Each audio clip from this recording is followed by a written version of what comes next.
친구들 반갑습니다. 오늘은 코로나 상황이 심해져서 이렇게 온라인으로 예배를 드리는데 목사님이 영상을 녹화를 하게 됐습니다. 오늘 조금 다른 환경에서 우리가 예배를 드리지만 우리 친구들이 평소와 다름없이 예배를 잘 드리면 좋을 것 같아요. 우리 함께 사도신경으로 우리 신앙을 고백하면 좋겠습니다.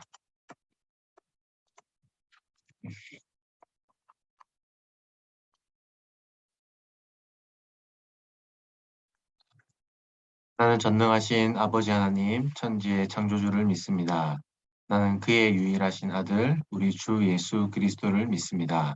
그는 성령으로 잉태되어 동정녀 마리아에게서 나시고, 본디오 빌라도에게 고난을 받아 십자가에 못 박혀 죽으시고, 장사된 지 사흘 만에 죽은 자 가운데서 다시 살아나셨으며, 하늘에 오르시어 전능하신 아버지 하나님 우편에 앉아 계시다가 거기로부터 살아있는 자와 죽은 자를 심판하러 오십니다.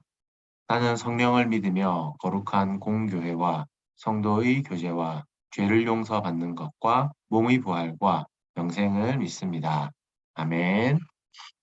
네, 우리 함께 찬양 한번 할까요? 우리 찬양은 우리 유튜브에 있는 영상을 보면서 우리가 함께 찬양을 부르도록 하겠습니다.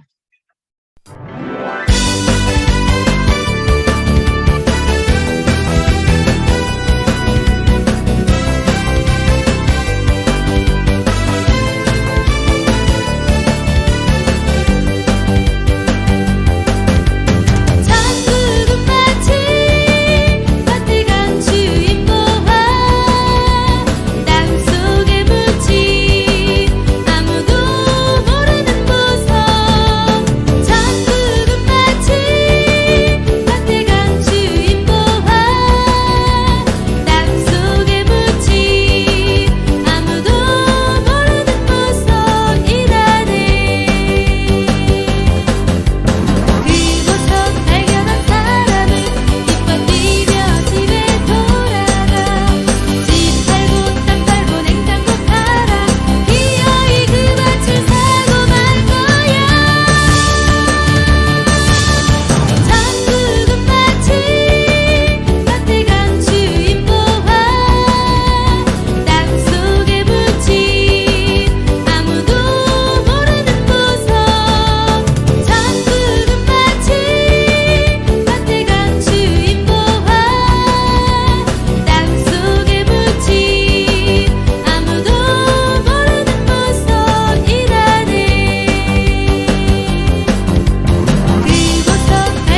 친구들 오늘 함께 보실 말씀은 요한복음 12장 12절에서 18절까지 말씀입니다. 우리 친구들이 한 절씩 절구를 좀 할까요? 네. 네, 오늘 보실 말씀은 요한복음 12장 12절에서 18절까지 말씀입니다.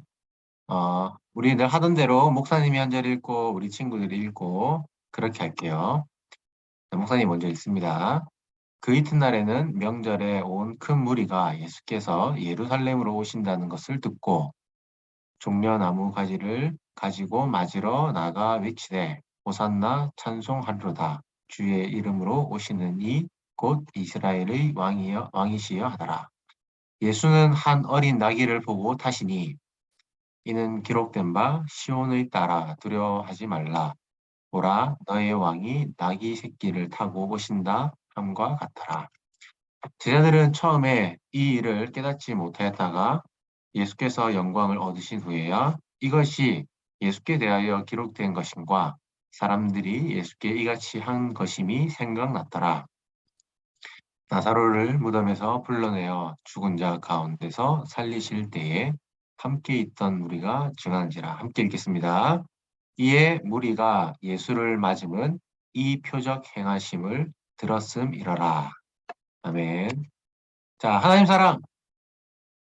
네, 여러분, 왜 안 따라합니까? 한번 따라해 볼게요. 하나님 사랑, 하트. 네, 한 번 더 해볼까요? 하나님 사랑, 하트. 오케이, 좋습니다. 신화, 열매. 네, 여러분 소리가 들리는 것 같아요. 오늘 여러분들하고 오늘 본문 이야기를 함께 할 건데요. 오늘 이야기는 예수님이 예루살렘 성에 입성하시는 장면의 내용을 다루고 있습니다. 예수님께서 예루살렘에 온다라고 했을 때 오실 때가 바로 큰 명절이었다고 했는데요. 이 명절은 바로 다름 아닌 유월절이었습니다. 그래서 이 유월절에는 이제 유대인들이 이 명절이기 때문에 많은 유대인들이 예루살렘에 왔어요. 그래서 그 절기를 지켰는데요. 우리가 지난주에도 배웠지만 지난주에 우리가 나사로 이야기 했잖아요. 근데 이 나사로 이야기 이후에 나사로를 살리신 사건이 사람들 사이에서 엄청난 소문을 네, 예수라는 분이 큰 기적을 일으켰다 그래가지고 예수님에 대한 소문이 엄청나게 났습니다. 그래서 예수님이 예루살렘에 오신다는 이야기를 듣고 사람들이 예수님을 보기 위해 이렇게 모인 거예요. 자, 그런데 사람들이 예수님 오시는 예수님을 보고 우리가 성경도 읽었지만 종려나무 가지를 들고 호산나라고 이렇게 외쳤습니다. 자, 종려나무 가지가 뭐냐면 바로 여기 사람들이 가지고 있는 이 나뭇가지예요. 그리고 호산나라고 이렇게 외쳤는데요. 이 종려나무 가지와 호산나라는 말을 통해서 사람들이 예수님에게 무엇을 기대했는지 우리가 한번 확인해 볼 수가 있어요. 자, 여러분, 이 종려나무 가지는요, 이 당시에 사람들이 예루살렘 안에서 쉽게 구할 수 있는 그러한 나무 가지였습니다. 자, 그런데 이 종려나무 가지에는요, 조금 의미가 있어요. 역사적인 의미가 있는데, 그 의미가 뭐냐면, 바로 이 종려나무 가지가 구약의 어느 시점부터 민족 해방의 상징이 되었다라는 겁니다. 자, 이게 무슨 말이냐면, 예수님이 오시기 전에도 뭐 한 기원전 뭐 120년대, 180년대 이런 때에 유대 민족이 다른 민족으로부터 압제를 당할 때 유대인들이 또 군대를 만들어 가지고 다른 민족을 몰아내고 뭐 이런 일들이 있었습니다. 그때 이제 뭐 한 예로 이제 마카베오라는 사람이 있었는데 이 사람이 전쟁에서 승리를 하고 이방인들을 물리치고 이스라엘의 독립을 지켜낸 그런 전쟁을 치렀거든요. 그래서 이기고 이 사람이 돌아올 때, 예루살렘으로 돌아올 때 사람들이 종려나무 가지를 들고 뭐 만세 뭐 이렇게 외치기도 하고 뭐 호산나 이렇게 아마 외치기도 한 것 같아요. 그래서 그때부터 그 이전때도 사실은 마찬가지였고, 이 유대인들에게 종려나무 가지는 자기 민족을 상징하는 의미이기도 하고 자기 민족 해방 내지는 뭐 독립의 상징을 지닌 그런 나뭇가지입니다. 그래서 전쟁에서 이기고 돌아온 그 자기 군대가 예루살렘을 이제 들어올 때 사람들은 종려나무 가지를 들고 막 환호를 하고 그렇게 했어요. 그리고 호산나라는 말을 우리 친구들이 많이 들어봤죠. 찬양할 때도 우리가 호산나라는 말을 많이 쓰는데요. 이 호산나라는 말의 뜻은요, 어, 이게 원래는 히브리어입니다. 구약에 나오는 지금 이스라엘 사람들이 쓰는 말인데 호산나는 음, 그 지금 구원을 주소서, 지금 우리를 구원하소서 뭐 이런 의미를 지니고 있어요. 그래서 우리가 이제 이 사람들이 예수님을 보기 위해 모인 사람들이 종려나무 가지를 흔들고 이렇게 호산나라고 외친 것은 사실은 여러분 우리가 아는 것처럼 와 예수님이 어, 나를 구원해 주실 분이다. 우리의 영적인 문제를 이렇게 어, 해결해 주실 분이다. 뭐 그런 의미로 이해한 게 아니라 이 당시에 이 이스라엘 백성들 자신들을 자기 민족을 해방시켜주고 구출해 줄 수 있는 그런 지도자라고 생각을 했습니다. 왜냐하면 이 당시에 이 유대 사람들은 로마 제국의 압제를 받고 있었죠. 그래서 로마 제국의 이제 이제 지도를 받으면서 그렇게 억압된 삶을 살고 있었습니다. 그래서 이스라엘 사람들은요, 늘 언제나 자기들이 믿고 있는 구약의 말씀처럼 메시아가 언젠가 나타나서 우리를 구원해 줄 거다라고 생각을 했고, 이들은 그 메시아가 나타나면 당연히 지금 자기들을 압제하고 있는 이 로마 제국으로부터 자기들을 해방시켜주고 또 자기들에게 독립을 주고 자유를 줄 거다라고 생각을 했던 거예요. 자, 그런데 예수라는 분이 나타나가지고 많은 사람들을 고치기도 하고 귀신 들린 자 귀신도 내어 쫓고 또 떡과 포도주를 수많은 사람들을 먹이고 결정적으로 우리가 지난주에 살펴봤던 죽은 사람을 살리는 이런 기적을 행하는 분을 보면서 이 예수님이라는 분이면 우리의 참된 지도자가 되어서 우리를 로마 제국의 압제로부터 해방시켜 줄 수 있겠다라고 그렇게 생각을 한 거예요. 그래서 사람들이 모여서 이 종려 나무 가지를 들고 호산나라고 외치며 그렇게 예수님을 열렬히 환호를 했던 것입니다. 자, 그런데 예수님은 이 사람들의 기대나 또 이 사람들이 생각하는 것과 사실은 전혀 다른 예, 의미를 가지고 예루살렘에 입성하였습니다. 그런데 그것을 보여주는 가장 중요한 여기 포인트가 있는데요. 그것은 뭐냐면요. 예수님이 예루살렘에 왜 입성하셨는지 무슨 의미를 가지고 입성하셨는지를 보여주는 중요한 포인트는 바로 예수님이 타고 있는 이 어린 나귀입니다. 사실은 뭐 그림에는 지금 바로 타고 있지만 사실 예수님께서 예루살렘에 입성하면서부터 타고 들어왔는지 아니면은 오늘 성경의 본문을 보면 그런 좀 뉘앙스로 읽을 수가 있어요. 예루살렘에 들어와서 사람들의 환호가 있고 그리고 예수님이 어린 나귀를 구해서 나귀를 탄 이런 장면을 그렇게 이제 이야기를 하고 있는데요. 만약에 예수님이 이 사람들이 기대하는 대로 이 사람들이 원하는 것을 알고 그것에 맞춰주려면 사실 이 어린 나귀를 타면 안 됐습니다. 예수님이 타야 되는 것은 우리가 어떤 영화나 아니면 뭐 우리가 애니메이션 같은 데서 아마 친구들 많이 봤을 텐데 왕이 뭐 이렇게 전쟁에서 승리하고 돌아올 때는 성문을 통과할 때는 보통 가장 큰 말, 그리고 흰 말, 그죠? 내지는 어떤 전차, 이런 걸 타고 들어오는 거예요. 이런 아주 작은 새끼 나귀를 타고, 어린 나귀를 타고 들어오는 거는 왕에게는 있을 수가 없는 일입니다. 자, 그런데 예수님께서는, 이렇게 사람들이 막 환호하고 우리를 구원해줘서라고 하는데, 어린 나귀를 구해 탔다는 거예요. 사실 오늘 본문에는 그렇게 나와 있지 않지만, 사람들이 조금 뭔가 의아했을 거예요. 뭐지? 이 예수님이 왜 갑자기 이 조그마한 나귀를 타지? 큰 말도 아니고 이렇게 생각을 했던 것이죠. 자, 그러면 어린 나귀를 타신 예수님, 이 어린 나귀를 타신 이 모습에는 어떤 의미가 있는지 우리가 생각해 볼 수가 있습니다. 이것은요, 겸손하신 왕의 모습을 나타내는 거예요. 만약에 예수님이 사람들의 기대대로 그런 사람들의 그 욕구를 충족시켜 주려면 지금 나오는 이런 모습으로 등장을 해야 됩니다.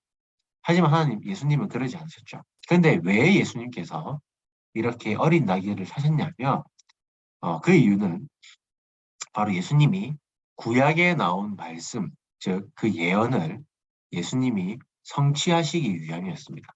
오늘 본문에도 스가랴서 9장 9절이 인용이 되어 있는데요. 여러분 구약에 보면 스가랴서라는 성경이 있습니다. 거기 보면은 이런 구절이 있어요. 여기 파란 부분만 보시면, 아니, 여기 9절부터 보시면, 시온에 따라 이스라엘 백성들에게 너희들은 이제 기뻐해야 된다. 그렇게 얘기하는데 왜 그러냐면, 지금까지 너희들이 이방인들로부터, 이방 민족으로부터 압제를 받았지만, 너희들에게 참된 왕이 오고, 참된 왕이 나타나면, 모든 상황들을 다 평정하고 너희들에게 참된 자유를 줄 것이다. 이제 그런 예언의 말씀을 이 스가랴서 9장이 하고 있는데요. 그 어, 장차 오실 그 왕의 모습을 어떻게 묘사하고 있냐면 그 왕은 공의로 구원을 베풀고 겸손하여서 나귀를 탔다. 예, 그리고 나귀의 작은 것, 곧 나귀 새끼를 타시는 분이다라고 되어 있어요. 그래서 예수님은요, 이 구절을 아시고 일부러 어린 나귀를 타신 겁니다. 그래서 사람들에게 내가 구약에서 말하는 그 장차 오실 왕, 바로 내가 바로 그가 바로 나이다라는 것을 이 어린 나귀 타는 모습을 통해서 구약의 말씀을 성취할 뿐 아니라 어, 내가 참된 왕이다라는 것을 보여주신 거죠. 자, 그런데 오늘 본문에는 안 나왔지만 이 스가랴서 9장 9절 이후에 나오는 10절에 보면은 이 왕이 어떤 모습으로 자기의 왕의 역할을 하는지를 보여주는데요. 전쟁을 끊고 전쟁을 이제 끊는데 그가 이방 사람들에게 화평을 전할 것이다라고 얘기를 해요. 예. 그래서 장차 오실 그 왕은 겸손하여서 나귀를 타시는 분이고 사람들에게 화평으로 다스리는 분이구나라는 것을 우리가 알 수 있는 것입니다. 자, 그러면 우리가 이렇게 정리를 할 수 있겠어요. 예루살렘을 입성하신 예수님을 보면서 수많은 유대인들은 이런 마음으로 호산나를 외치고 종려와 나뭇가지를 흔들었어요. 기적을 일으키셔서 나사로를 살린 그런 기적을 일으키셔서 우리를 로마 제국의 압제로부터 해방시켜 주세요라고 사람들은 그런 마음으로 종려나무 가지를 흔들고 호산나라고 외치고 환호성을 질렀지만 예수님은 어린 나귀를 타심으로 기적이 아닌 화평으로 내가 로마 제국의 압제가 아닌 죄로부터의 해방을 시켜주겠다라는 메시지를 사람들에게 주신 것입니다. 여러분, 예수님이 이루신 화평이 결국은 무엇일까요? 예루살렘에 입성하신 예수님은 그 주간에 결국은 우리가 잘 아는 그 십자가 사건을 당하게 되시죠. 그래서 예수님의 겸손하여서 나귀를 타시는 그 왕이 화평으로 다스린다는 것은요. 예수님께서 화평을 통해서 모든 사탄의 세력 그리고 악의 세력을 다 무찌르시고 우리가 지난주에도 봤지만 예수님의 죽음, 생명을 주시고 그리고 부활하시는 그런 능력은 이분만이 죄의 문제를 해결할 수 있다라는 증거라고 했죠. 그래서 예수님께서 이루신 화평은 결국 이런 겁니다. 사람에게는 사랑하고 섬기는 모습을 보이시고 또 하나님께는 순종하며 이 십자가의 희생을 하신 것이죠. 그래서 예수님은 화평으로 이러한 화평의 모습, 사랑과 섬김과 순종과 희생이라는 이런 화평의 모습으로 이스라엘 사람들에게 로마 제국의 압제로부터의 해방이 아니라 그거보다 더 중요한 죄로부터의 해방, 참된 자유를 예수님께서는 허락하신 것입니다. 오늘 우리 친구들은 이 말씀을 보면서 이제는 우리가 예수님께서 예루살렘 입성을 하실 때 사람들이 환호성을 쳤던 것들, 종려나무 가지를 흔들고 호산나라고 외쳤던 그 외침의 의미가 무엇인지를 여러분들이 잘 기억하고 또 예수님의 모습, 예수님은 그런 사람들의 기대와 전혀 다른 더 중요한 일을 하시기 위해서 예루살렘에 오셨다라는 것을 여러분들이 기억하면 좋겠습니다.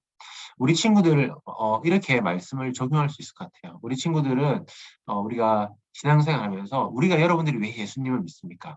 혹시 그런 마음이 있는 친구들이 있을지 모르겠어요. 어려울 때 예수님 도와주세요. 물론 그런 기도는 중요하고 필요한 기도입니다. 하지만 우리가 예수님을 어떤 분으로 인정하고 또 그분을 믿는지를 결정하는 것은 너무너무 중요해요. 그런데 우리가 예수님을 믿을 때에 예수님의 오늘 이 유대 사람들이 보였던 모습처럼 그냥 내가 예수 믿으면은 내 삶이 잘 되고 그냥 내 삶에 내가 기도하면은 예수님께서 그냥 기적처럼 다 이루어 주시고 그런 것을 기대한다면 그것은 완전히 잘못된 신앙의 모습입니다. 오늘 성경이 보여주는 것처럼 예수님은 어린 나귀를 타고 예루살렘에 입성을 하셨어요. 사람들의 기대와는 전혀 다르게 예수님은 자신의 희생과 또 섬김, 그리고 사람들을 향한 그 사랑, 하나님에 대한 순종, 이런 화평의 모습으로 그들에게 어, 참된 자유를 허락하여 주셨습니다.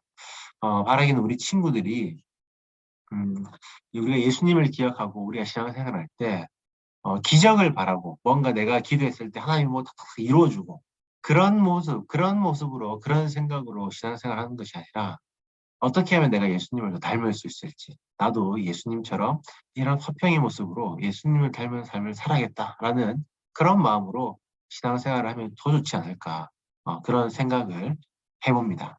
자, 우리 친구들을 그렇게 할 수 있죠? 네, 자, 그렇게 할 수 있는 친구들은 집에서 손 모으시고 자, 눈 감고 네, 손 모으고 눈 감고 목사님 따라 기도하겠습니다. 하나님 감사합니다. 오늘 말씀을 통해 예수님이 이 땅에 오신 이유가 무엇인지를 다시금 깨닫습니다. 예수님이 예루살렘에 입성하신 이유는 기적을 통해 로마 제국으로부터 사람들을 해방시키려는 것이 아니라 화평을 통해 죄로부터 우리를 해방시키는 것임을 알게 됩니다. 오늘 예수님의 모습을 기억하며 기적을 바라는 신앙인이 아니라 화평을 이루는 신앙인이 되게 해주세요. 감사드리며 예수님의 이름으로 기도합니다. 아멘. 목사님 축도하겠습니다. 주 예수 그리스도의 크신 은혜와 하나님의 사랑과 성령 하나님의 함께 하심이 오늘 말씀을 따라 예수님의 그 모습을 좇아 화평한 삶으로 내게 주어진 삶을 살아가기로 확정하는 사랑하는 우리 친구들과 또 우리 선생님들 가운데에 지금부터 영원토록 항상 함께 있을지어다. 아멘. 네, 오늘 우리 예배가 좀 길었는데 네, 우리 친구들이 여기까지 예배를 잘 들어줘서 너무너무 고맙습니다. 자, 복수 퀴즈를 할게요. 복수 퀴즈. 자, 예수님이 예루살렘에 입성하실 때 사람들이 흔들었던 것은 무엇입니까? 자, 1번 종려나무 가지, 2번 소나무 가지, 3번 참나무 가지, 4번 포도나무 가지. 네, 여러분들이 보실 때 네, 정답인 거 체크해 주시고요. 자, 이번 문제. 자, 호산나라고 사람들이 외쳤다고 했죠? 호산나의 뜻은 무엇일까? 자, 내일 구원을 주소서 하나님을 찬양합니다. 지금 구원을 주소서 용서해 주소서. 네, 이 네 가지 중에 호산나의 뜻이 무엇인지 여러분들이 체크해 주시고요. 네, 빈칸에 알맞은 말을 써보세요. 자, 목사님 한번 읽어볼게요. 사람들은 예수님이 땡땡을 통해 로마의 압제로부터 해방시켜 주기를 원했지만 예수님은 땡땡을 통해 죄로부터의 해방을 시켜주셨다. 네, 이 문제 조금 어렵죠? 땡땡땡땡땡 총 5글자 3개의 단어를 여러분들이 써주시면 좋을 것 같습니다. 자, 그리고 오늘 암송구절. 오늘 암송구절은 15절입니다. 다 함께 읽어보겠습니다. 시작. 이는 기록된 바 시온 따라 두려워하지 말라. 보라 너의 왕이 나귀 새끼를 타고 오신다 함과 같더라. 요한복음 12장 15절 말씀. 아멘. 자, 친구들, 오늘도 사실 코로나 때문에 이렇게 온라인으로 예배를 드리는데요. 여러분들이 암송 복수 퀴즈 한 거 우리 친구들 선생님들께 꼭 보내주시고요. 또 다음 주도 어떻게 될지는 모르겠어요. 다음 주는 어떻게 될지 모르겠는데 다음 주에도 우리가 만나서 예배를 드리든 또 온라인으로 예배를 드리든 어떻게 드리든 간에 우리가 정말 평소와 다름없이 또 하나님 앞에 온전히 집중하고 또 함께 찬양하고 말씀에 귀 기울이고 그렇게 하면 좋겠습니다. 또 우리 친구들이 같이 기도해 주셨으면 좋겠어요. 포항 지역에 코로나 확산세가 심한데 코로나가 빨리 끝날 수 있도록 우리 친구들이 같이 기도하면 좋을 것 같습니다. 네, 그러면 오늘 예배를 마치도록 하겠습니다. 우리 친구들 주일 잘 보내시고 또 다음 주에 뵙도록 하겠습니다. 감사합니다.